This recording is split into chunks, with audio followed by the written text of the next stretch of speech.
I've been investing in Africa and visiting Africa now for almost 30 years. I was the first person stupid enough to actually go and look for investments in Africa at a time when the rest of the world thought Africa was an economic black hole. And I'm glad to say it's worked out pretty well for me.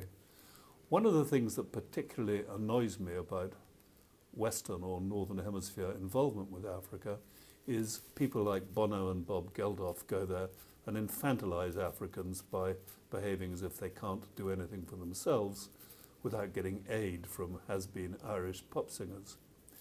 When I met Alice and we began discussing what she was doing some 7 or 8 years ago, I was really interested to hear about World Film Collective, because one of the things I obsess about is trying to give Africans a voice so that they can get their voice heard around the world without white people putting themselves there as intermediaries.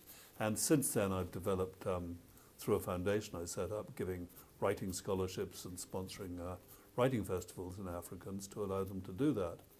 The World Film Collective really resonated with me, because here was Alice and the people working with her proposing to go out and find people, most of them living in terrible circumstances, whose voices could not be heard.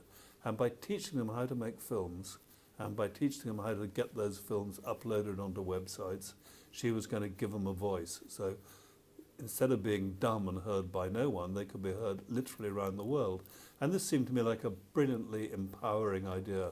There'd be no white intermediaries, they'd make their own films and they'd upload them. All Alice needed to do was to source mobile phones and teach them actually how to make the films and how to edit them. So it seemed like a brilliant idea. She was at the time finding it a little bit difficult to raise the money she needed, and I've always been a believer that you shouldn't, I'd rather be a catalyst than a crutch, I guess. So I gave Alice a reasonably substantial amount of money on the condition that she then matched it with funding from other people. She's a very energetic and charming person, as all of you know, and she went out and she bullied other people into giving her an equivalent amount of money. And that's what helped World Film Collective get started. And I'm really proud that I was able to be associated with it in its early days. And since then, I've continued to give it support as well. It's not going to go on in exactly the same form it's been, but I really like the dream behind World Film Collective. I love Alice's energy in helping people to get their voices heard who are living in, as it might be, the jungle in Calais, and I'm really proud to have played a part in that.